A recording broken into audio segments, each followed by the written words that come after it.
Hi, this is your host Fatma Ibrahim, and welcome to another episode on FinEcho, a Bahrain-based podcast that sheds light on financial trends and concepts with experts in the MENA space. Our 13th episode today is about the Accelerator Experience. What do startup accelerators really do? How do they encourage and accelerate innovation? And what does a startup really get out of the whole journey? We're here today with Zainab Khamis, head of HP Spring Studios Bahrain, MENA's first Fintech-focused venture studio and accelerator, which has officially kicked off in Bahrain earlier this year. The studio is powered by a London-headquartered venture firm, Hambro and a Waha fund of funds, Bahrain Sovereign Wealth Fund. So without further ado, Zainab, it's really good to have you here. Thank you so much for having me. Thank you so much for being on our 13th episode for season 2 of the FinEcho podcast. I'm just going to say it from the beginning. We're going to say the word accelerator a couple of times, and it's going to sound like this at the end.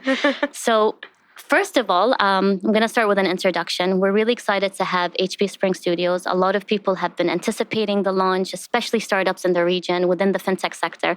So before we dive in, can you give us a quick background? Sure.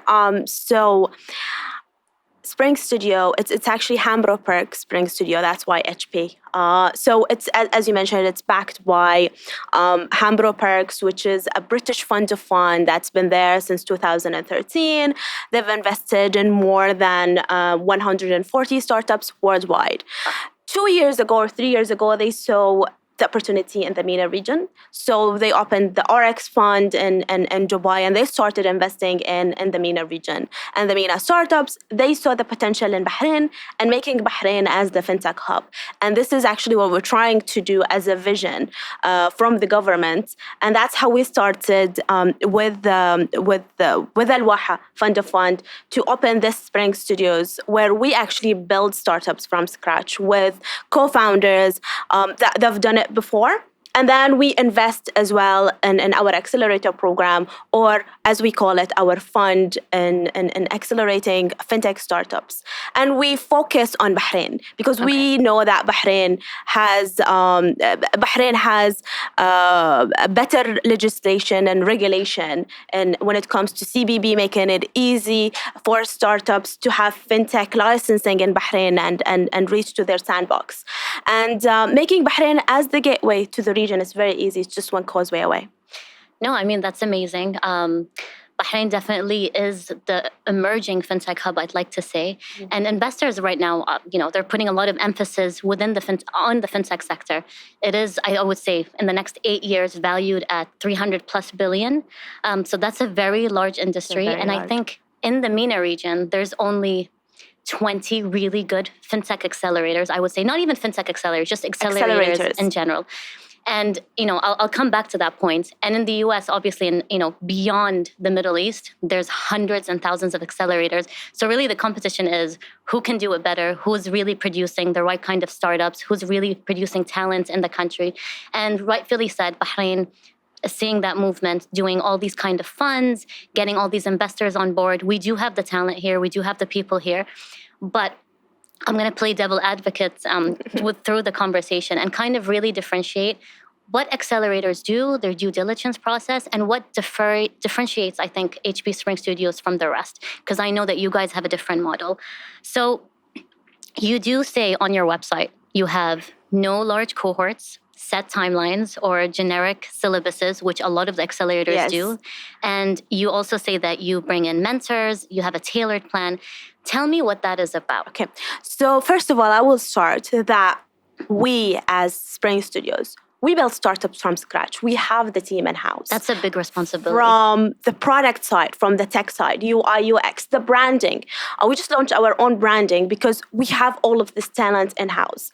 And we have years and years of investments. We're different than other accelerators. We're coming from the VC background, coming to accelerator. So we've been investing in startups, and we saw the potential, and we say, okay, now it's time to throw a program with it. So the startups who are joining our accelerator, what will differentiate them is they don't come to a set of workshops and 101s that's been predefined. So what we do is we do something called Discovery Week, where we sit with a startup and put an action plan. And the goal is always expansion, growth, and when do they need the next fundraising. So if they need the growth and the next fundraising and the scalability, maybe going to Saudi and let's say 6 months. So we work with them for 6 months and we put a program where we are really, really hands-on with them. I have the team in-house and we have the investor network. So once they are ready, then what we do is we do matchmaking with other investors. These investors, they are either investing in Hambro Perks, fund to fund, or our VC partners. And what's good about Spring Studios is that we are backed by Waha. So automatically we have usul mumtalakat beyond NBB, BISB, and as our shareholders. So we are one phone call away of setting up these meetings, which is really, really hard for startups to go and reach their first customer, their first letter of intent. But if we have these doors open for them, one call away, this is what makes us different. So you're saying that you have access to the full ecosystem that a startup needs. And let me just go back. There's a big responsibility on your shoulders because someone is coming up to you with an idea, with or without a founder, from what I can tell. Do they need a founder to join? No, we can support them in getting their co-founder. So we actually support them in every way to make it really a success. If we believe in, it's all starts with an idea and the first founder. Even if they're solo founders, a lot of accelerators and VCs won't accept them, but we do accept them and then we build the team around it. We help them in recruitment. We have partners that can support them. We're actually right now identifying CTOs to these startups. I know how hard it is to go and grab that talent. And the program is split into 2 phases.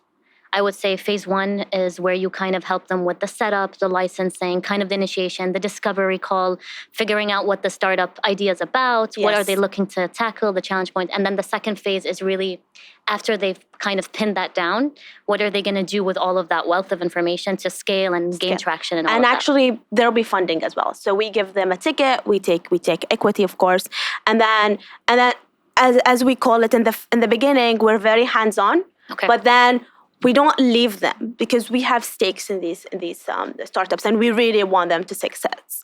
So what we do is then we put them, then after the program, they will be ready to fundraise, most of them, and they will be ready to go and hit the ground running. But they will have our support and they will have stand-ups with us and I wouldn't say weekly meetings because that will be in the beginning, but like say monthly meetings, making sure they are on the right track and we're supporting them wherever they need. Awesome. So how is the due diligence process like? I know there's a lot of people, first of all, that cannot tell the difference between an incubator and an accelerator. Can you just clarify that point just quickly? Because there are listeners that I want to tap into on this podcast are people that have no idea. It could be someone in their room thinking of the idea right now, and they're not sure if they should join a startup. Is it going to help them? What is the difference and why? And what makes a startup think, okay, I'm going to go for this experience? Okay, so there are stages of startups. So at Spring Studio, we have 2 different departments. We have the build team, where startups can join us with an idea. And then we have the accelerator team. And this is after incubation.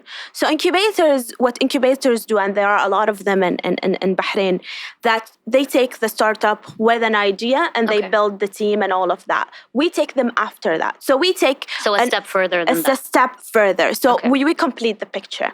So they come to us at least within, I want to throw this word MVP, which is minimal viable product, which means they have a prototype that they test it with people. They know that there is a demand, even if they didn't make a sale. And a lot of them, I didn't make a sale. Can I join an accelerator? We're like, okay, you can join our accelerator, but just go around and get letter of intent, which is like telling the customer, if I have this ready, would you be able to join me?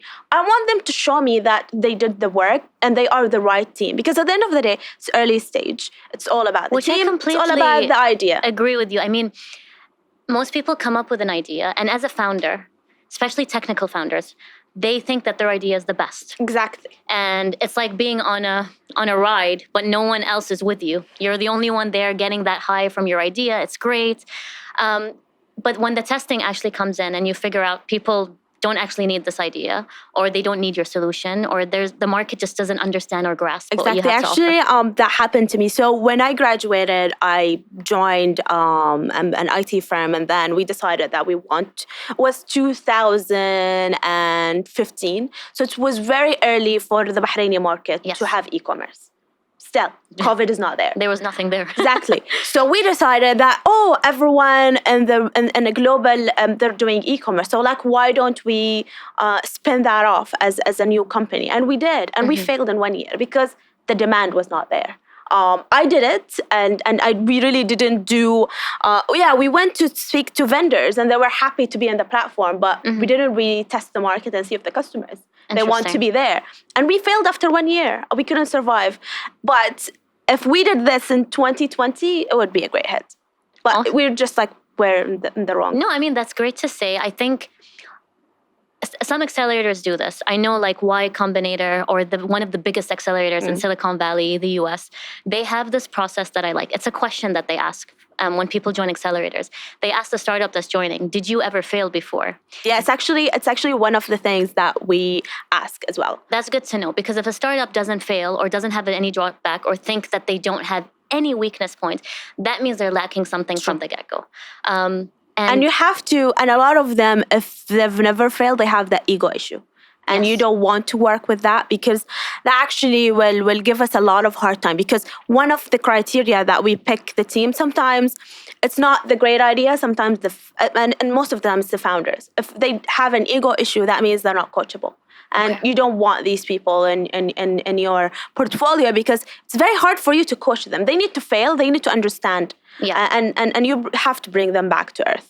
Exactly. No, I like that. And just to kind of add to that as well, what is the process like of acceptance? Because I know I have a thing. I have to say this on my podcast, but like, there are so many accelerators at some point. The world gave birth to accelerators, and everyone's accepted. And if 5 startups fail in this accelerator, the same 5 startups would go to the next accelerator. And it's a small market, you would know. So obviously there is a fault in the accelerators accepting too many ideas, because they don't know how to say no, or they just have a really faulty diligence process. What do you guys do? It's not that actually. It's sometimes they are mandated by whomever is sponsoring them. Will be like, you have to do 4 per year. So even if they're not good, they have to tick boxes. So they go by quota. They go, but not by they quality. book quota, and they actually mandate them. A lot of them, they'll be like, this discipline and find me this much. And it's very hard sometimes, which is I will give them credit for. But in our case, we're only doing 2 fintech per year, so we're very picky. Our due diligence, so far, I think we've seen more than 60 startups, actually, one is in the due diligence part. So we're very, very, very picky on who should make it to the next level. And then they would go to a 1-month process where we would ask them, give us your commercial, give us your finance, give us everything. Let's talk to different people, validate the idea, validate the team, and then we will sit with them and put this action plan. And we have to both agree on it. So we have to align the milestones. So if the startup is not happy with the outcome of the accelerator, then we're not going to take them, because at the end of the day, it's going to be a failure. But if they're happy with like we work together, we put that plan, and then what will happen is we have to pitch them to our investment committee, which is internally, and it's an international committee, and then they will decide, this is a good idea, this is not a good idea. So we'll do all of this due diligence and for them, and the startup will be with us from the beginning, and they would know exactly what we're doing. So the process is like, say I'm a startup in Bahrain and I want to pitch my idea to HP Spring Studios. There is an application process online, and after that, I'm assuming there is a first meeting. There's a first meeting, and then the team who will be in that meeting will pitch to a selection committee in-house, and we will decide if we will pass it or it's a good idea. Okay. And if it's a good idea, then the team will actually do their first due diligence, and then they will work with the team to make sure they have the investment memo. You might hear IC memo, and make sure that they are really valid. We check everything, and then we will do the action plan. Then we will pitch it to the investment committee. How long is that process? more than 1 month. And then we also have to do the legal due diligence. Okay. And that's something we work with lawyers, making sure that this is legal in Bahrain and we can invest in these people. I mean, I used to be part of an accelerator a long time ago, before I decided that startup world is not my thing. I moved to corporate. But I mean, it's fine. It's about preference, right?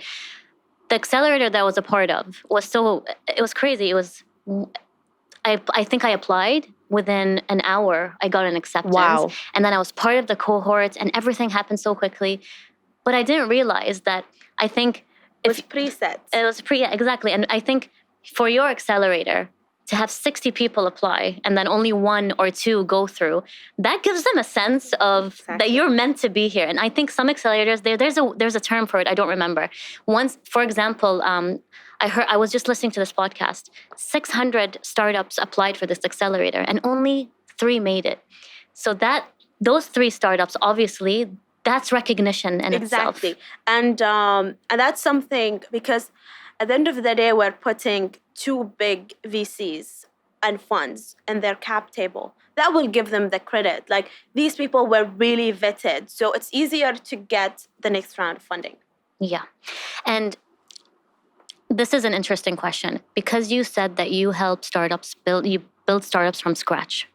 So, and fintech is so broad. You have insurtech, you have remittances, you have crypto now, you have so many within that spectrum. How do you get that whole team? It's such a huge team. Let's just say you get a startup, I don't know, in financial wellness or digital lending. You would have to get the right people to help them for that specific solution. Exactly. You know? So what we do is we usually get people from the industry. So I would say we have something called VA, which is venture architect. These are That's a cool term. These are like, they get to join our team. So we have, as I mentioned, we have the product, the tech, and all of that, but we need that expert, right? So this expert is either will come with us as the founder themselves, where they want to start their business with us in that field, and they are the expert. Or if the founder wants to work with us, they don't have an idea, we ideate and we kill a lot of ideas. So I would say from the 2 ideas or 3 ideas that we're working with right now, we've killed 60. Wow. And then what we do is we hire venture architect. So this one is the expert. And this person will be working with the team for 6 months, like hands-on. And most likely this VA will join the team afterwards as a founding and I guess member. You have a general team that's already there. Yes, we have the general team, the and then marketing, the legal. Yeah, exactly. But if it's a very specific idea, then you would need to hire the VA, a VA that understands this exact idea. I think that's and the actually only thing. That's the thing is we have some ideas right now that we're putting aside because we don't have the right person, the experts. So we're just putting them aside until we hire this venture architect. We can work with it. I mean, that's good. I like the transparency. I feel like, because when you talk to accelerators and people that have all these startups, the first initial reaction is, oh yeah, we have 300 startups, we have 25 mentors, we have this, that. But then the quality of startups that are produced from the accelerator does not match all the all the kind of the fluff that was on the table. And that's something that I've seen especially in the Middle East. I think everyone got excited. Everyone wanted to start an accelerator. Oh, I have a couple of people that are good with marketing. I have a couple of people that are good with legal. Oh, this person used to be a startup founder. Let's do an accelerator. And honestly, I feel like that hurts the economy in the long run, because you're not giving the startups what they actually need. You know what I mean? You're just kind of using them as well as an outlet or tool. But and I've seen a lot of startups part of HP, Hambro Perks, and they do have a very strategic led vision. I've seen some of the startups within their portfolio. It's completely awesome, honestly. And even when you hear them talk about their experience with with the accelerator or with the venture studio, it's a completely different ballgame. Exactly. And so I want to go to kind of a little bit at the end of the accelerator program. The startup is set up, they have their license, they're incorporated in Bahrain, their idea is great, they've gained that kind of the momentum now that they're ready to gain traction. What happens in the second phase? So we're still going to be there. We're still going to be their investor. So we are mandated to help them. So we'll be less support. So we're not going to be talking to them every day, But if they need help, if they want to unlock a new opportunity, they want to have this next round of fundraising, or they want to have this particular contract, we're there to support them and help them. And of course, they will have to report to us as investors. Sure. And for me, I think for startups personally, I think gaining traction is the hardest part. It really depends. I think this is the fatality of startups for me is two things. One, are you able to gain traction for people to actually use your solution? Because that's what makes your solution, live. And the first fatality is finding the right founders. A lot of startups die early on is because some of the founders don't agree on their visions. So how do you tackle with these two things specifically? So when it comes to traction, it's very easy. We have our network and we support the startups. We set up the meeting. We go with them to the meeting. We prep them. So before they go and talk to the potential customers, especially if they're B2B and corporates, most likely they don't have a pool of thousands. Maybe in Bahrain, they have like 5 or 6. So we have to be very careful with messaging. And Bahrain is very tricky. Bahrain is very small. You utilize 2 of those, you have 5 left. Exactly. So what we do is we sit with them, make sure that everything makes sense, and they don't go through one person. So they would keep pitching to us the pitches that they have to do for corporates, and then we will give them feedback until they are ready. Then we will introduce them to these corporates, and coming from us as a studio, it will help them to say, okay, we want to sit with the startups. Because a lot of the time, if these corporates startup like by their own reach them, they will have to go from the customer service or the call center to up there. That would take months. Exactly. But with us, is one phone call away, and we will set that. But we have to make sure that the startup is there. When it comes to co-founder, it's very tricky. So usually it's a solo founder come and build with us. That's when it comes to build. And then what we do is, because an accelerator, we try, because they are ready, they should have a team. So we test the culture during the due diligence, making sure they are good and aligned. But when it comes to solo founders, we try to match them with their co-founders. And we try to assess, and we have something that we built internally, which is culture fit. So, and when hiring our team, we do that.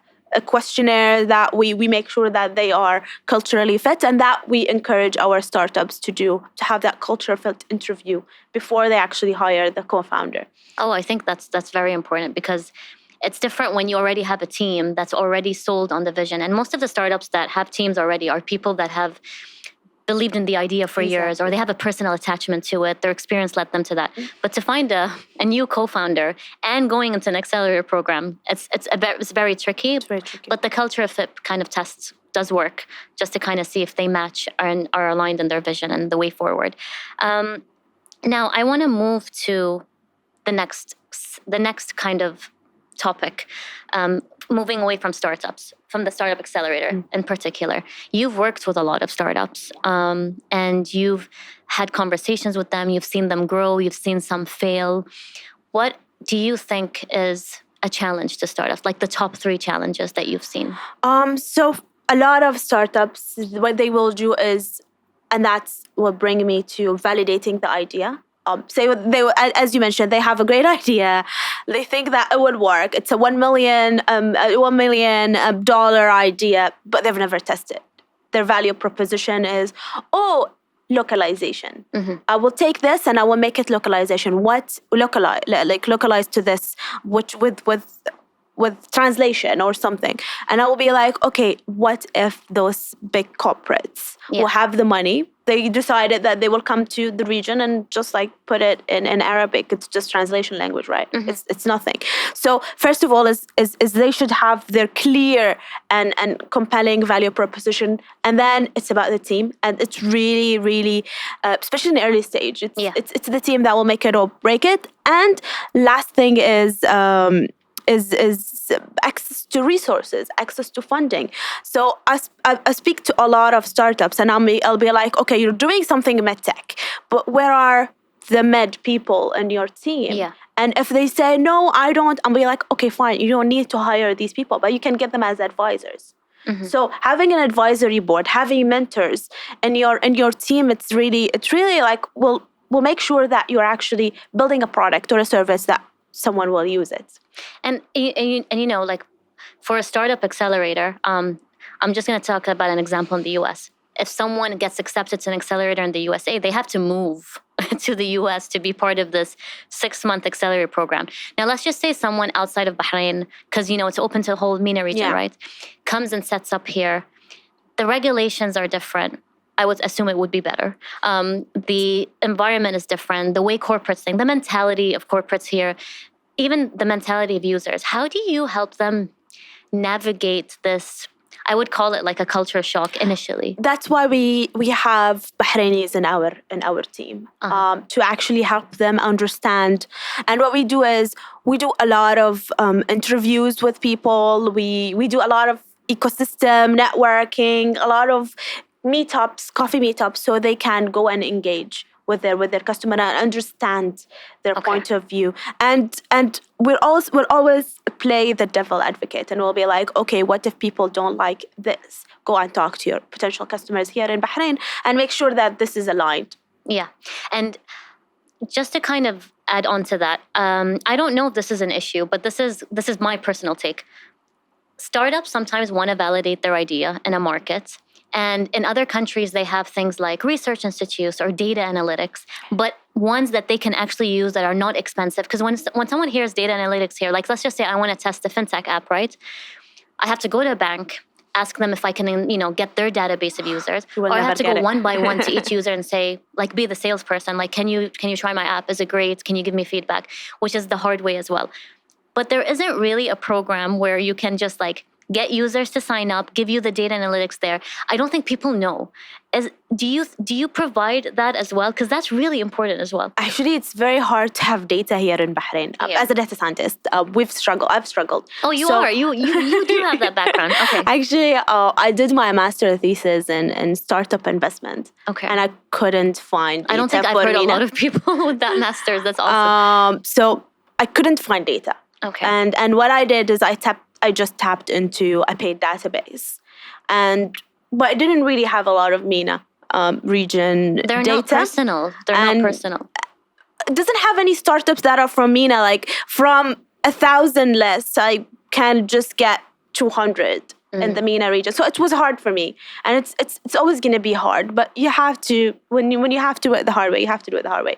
But I think we should have that data available. Exactly. Especially for the startups data, we don't know. We have some statistics, but we don't know who are the startups and what they're doing and how many actually failed. Exactly. I mean, in Bahrain, this number could be different now, but I think that we have around 120 fintech startups, maybe even less now. But I mean, it's still a good number for a very small market. And I think one thing that I want to also ask, alumni. For me, this word is key. In anything that you do, you graduate from a university, you go to an accelerator, you go to a program. The first thing that you want to do is ask someone who's been through that process before. It saves you a lot of time. It also kind of gives you insight. It's like your gold, your data. The alumni for HP Spring Studios, I know that you guys just started here. Let me just say the alumni of Hambro Perks. Yeah.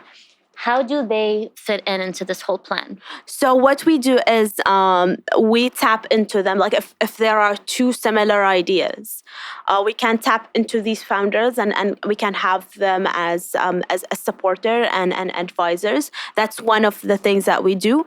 And we always they will always be happy to speak about us and engage.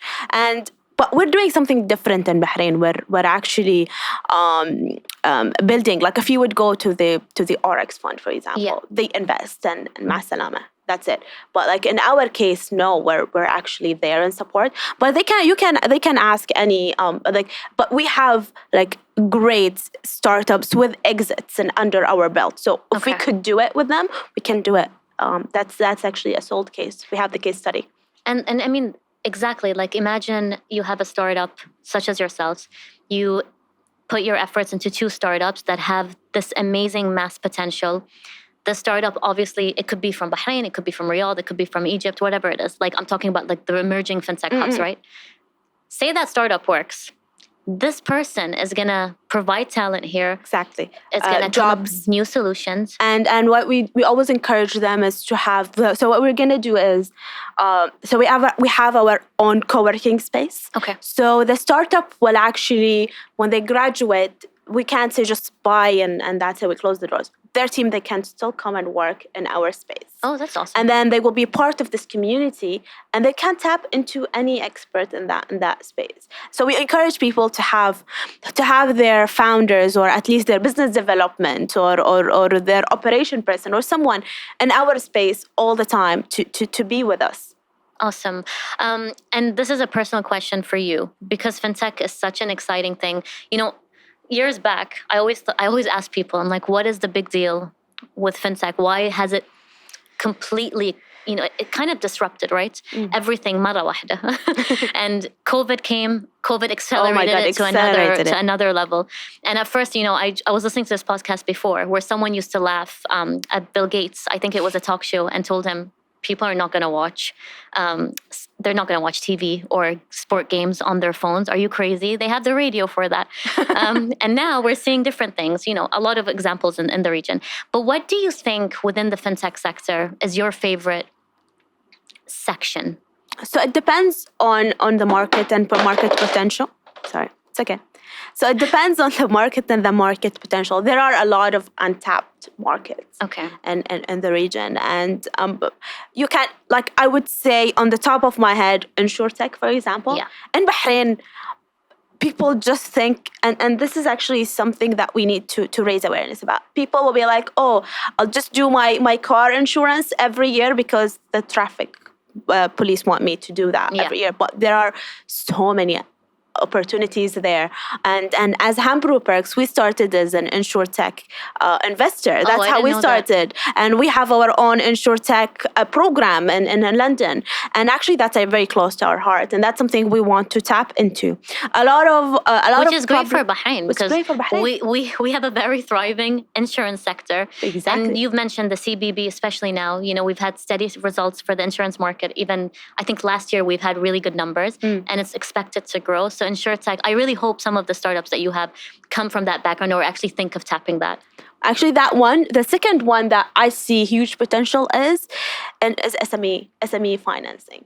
I know that a lot of people are trying to do, but it's very hard. That's something like I can see the crowdfunding platform emerging. Now there are some licensing, but that's something actually. Yeah, I don't think the Middle East have grasped the crowdfunding concept yet. And it's not because the crowdfunding company is not good in itself. We have amazing it's awareness. ones. It's awareness. People don't know, and people don't trust. Like, if a crowdfunding company came to Bahrain and set up, I would also be skeptical, saying, really? They're going to give me money? Like, does it really work like the crowdfunding, or like the ones I've seen in the US? Because I've been in the US before, and there's so many of them. Yes. And they're well known. But I think here, you've mentioned a good point, and I want to mention that as well. Once the startup is set up and you've had that, how do you help them educate the public? It depends. People struggle on that. Yeah, it actually depends on the startup itself. But yeah, we need to educate. Like, for example, for doing the InsurTech, we have to educate people. We can do a lot of focus groups, workshops. And you do that, right? We do that. We do that as part of our mandate, because we need to raise awareness for people to use these applications. We have to have that, and we do that. And I think there is a huge thing happening as well. Is VCs, they're sitting on their own room. Mm-hmm. And then startups are sitting in their own room as well. Yeah. They don't talk to each other. So the startups, they don't know what the VCs really want. The VCs doesn't know what's happening with the startup world and the struggle. So I think we need to do more initiatives to bring them together. That's why you see a lot of people in VCs leaving VCs to start their own startups, because now they have the best of both worlds. Exactly, because it's very hard for startups to get funding. They will get shut down a few times because their pitch is not ready. Their potential market is not huge. They didn't know how to pitch it. And a lot of people, they'll be like, oh, I have a second chance. We don't have that many VCs. Yeah. You have to be very careful. You're right. And actually, they all have a network. they will talk. And in terms of failure, people still think of it, I mean, not as much as before, but people think of failure as a taboo. Oh, I failed, doing a startup once. There's no way I'm going to do a startup again because that's embarrassing. I'm not a startup founder. I'm not fit to be that. But it could have just been the wrong idea. It could be the wrong idea. It could be the wrong time. It could have been the wrong time. Sometimes I know, we just had this conversation with one of the universities here in Bahrain. They're like, yeah, people graduate. They really have these ideas to start their own business. But their parents, they'll be like, oh, just go find a job. Pay your salary. And all of that. Don't waste your 12 years of education and starting something will not work. But I know it's not a very clear path as an entrepreneur, but people need to know that there is another way. When you graduate, there is another door that you can tap into. I mean, I don't know if this sounds mean, but I really think traditional education, I wouldn't say disappear, but it's going to completely shift. And I tell my parents, I tell my parents till this day, because I left a good job at 29, and it was really scary to sit on the couch and go like, crap, like I just left my job. I'm going to be 30 in a couple of months. I don't know what this next thing is going to bring, but I have to try now. Exactly. And there's a risk involved. And people say, oh, and you know how like Bahraini mentality is. People that have done that, they have big families, or they already have money, or they have savings. Connections. They have connections. I'm like, no, some people just live, just want to risk it, or they have the guts to do that. You know what I mean? And I feel like maybe 4 times. And I wish I was part of an accelerator, maybe at that time. At that time, there were really good accelerators. Okay. Everyone, and there were only 4 people that were well known in the startup space, and that, the spotlight was kind of shown on the same faces every single time. And I'll say it, I'll be frank. Most of them are chicken nuggets that have really good English. They came from the US, they're like primed. I'm a chicken nugget myself, but I feel bad because then you'll have people that are not very comfortable with the language. They don't know how to sell themselves, but they're freaking smart. And they have great ideas. They really have a good idea, but unfortunately in this ecosystem, those are the people that are known to get on the pedestal way faster. These people need to take time. So I think accelerators really are figuring out how to understand that.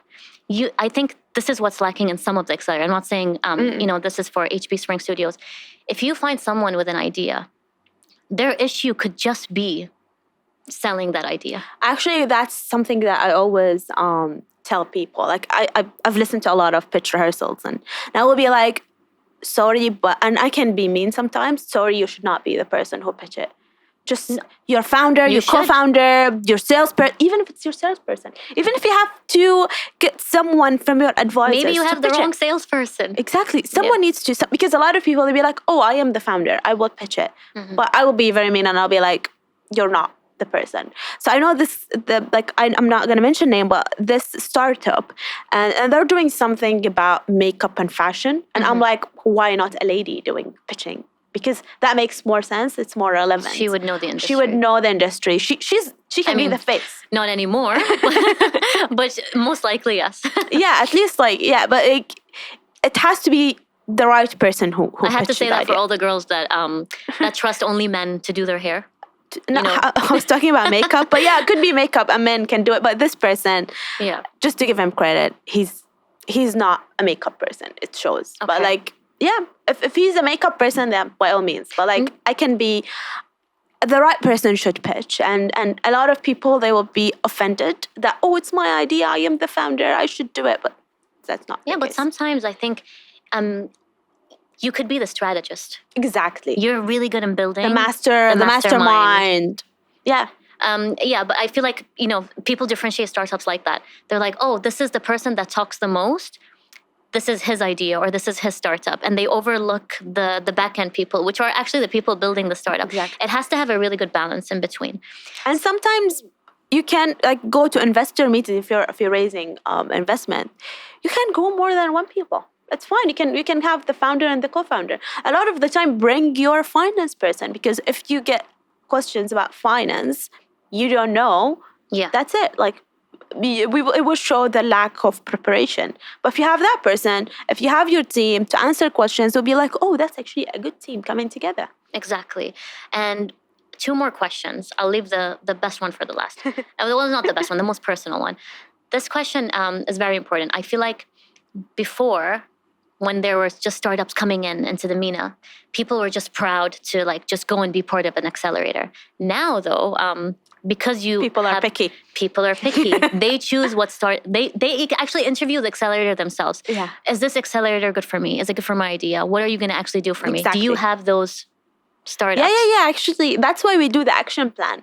Because we actually, as I mentioned, we want the startup to believe in the accelerator. And we want them to succeed. So we build the action plan. And what we do is we build the action plan together. And then we design the accelerator and we show them what we're going to teach them. And what's going to be there and set their expectations. But yeah, they're like, we want these kind of startups. And the action plan is tailored to them. To them, exactly, which is how it should be. Exactly. It's a puzzle, puzzle pieces coming together. Yeah. And Zainab, the last question. What would you advise startups to do? If you have someone right now listening to this podcast, is so scared to take the next step, thinks that accelerators are way beyond their reach, what do you say to them? Okay, so if you have an idea, just please make sure that you talk to your potential customers. Get those letter of intent signed. Make sure that you test it and make sure that it is relevant. It is now. This is I'm what curious, you need. the letter of intent, how does it look like? Is it a Word document? It's a Word document. Okay. You get them to sign saying... People hear letter of intent and I automatically think this is fancy. What is and it? It's not a huge document. Okay. It's one pager saying if you have this, we're going to be there. And I see a lot of startups actually have that because there's a huge need. Sometimes you'll be like, oh, that will save my life. If you have this, please come back. And you'll be like, okay, can you sign this for me? Because when you interview people, when you interview your customers, they might say, yes, we will buy this. But in reality, they would never buy. But like if they get something in signing, it says, oh, if you have this, we'll have it. Actually, I have to add one question to that because it sparks something. Letter of intent, right? Let's just say I have this amazing idea and I know so many people, all my friends, my family members that are all going to vouch for me. How do you know this letter of intent is real? We usually, in our accelerator, we prefer B2B, to be honest, because it's easier go-to-market strategy. Yeah, okay. Because B2C, especially, and I will be the devil here, especially the marketplaces. Yeah. You need thousands and thousands. Okay. So if they go and find their thousands of friends that will be in the platform, that's fine. Okay. That means they have users, right? They have 1,000 users. users. 1,000 users. That's fine. That's what all I need. Okay. So, but one thing about our due diligence that we do a checkup. So we will go and talk to these customers. Same customers. Okay. Yeah. So we will, like, if you say X corporate wants to be with us, we will call this corporate and Obviously, say, are you gonna be? What do you like? What do you don't like? And we will ask. So we do our thorough due diligence. Awesome. And I guess to end this podcast, which I've enjoyed, and we're going to include links, maybe, Zainab's favorite links to certain articles or anything like that, and also links for people to apply. When is the next cohort? Actually, I need to ask. It's very customizable. So we're still open. We're looking. So people can apply anytime. People can apply anytime, and then our team will reach out to them if they get selected. And when I say get selected, it means they are fintech, they have a potential market, and they have a problem. And they are like relevant to Bahrain. If they are non-fintech, they will just get automatic rejection email. Then our investment team will sit with them in a initial meeting, and then it will start from there. So they can apply anytime. Awesome. And just to end the podcast, thank you so much for taking the time to be here. Thank you so much for having me. And I hope people that listen to this podcast can understand that, accelerators are great. They're not a scary thing. What differentiates other accelerators from others? Those were the points that I wanted to tackle and what people really face being part of the experience. What is the last word that you want to say to kind of give your last elevator pitch or one-liner about HP Spring Studios and why startups should join now? Okay, so having that experience and investing in startups, it's time for us now to excel and grow these startups and scale them to the region. I really, really believe that we have a huge potential here in Bahrain. We have the talent. We have the funding. Yeah. We have everyone is there to support. So maybe it's time now to start your own journey and start your own fintech journey and come build with us. Come get your startup accelerated with us. And let's make Bahrain the fintech hub that it is. No, well, there's not a better time than this for sure. Thank you so much, Zainab. And for everyone that's listening to this podcast, you can check out our podcast on Apple and Spotify. And we're going to include links to the application process, links to HP Spring Studios, and also their Instagram page where you can see their upcoming workshops. Thank you so much. Thank you so much for having me. Have a nice day. You too.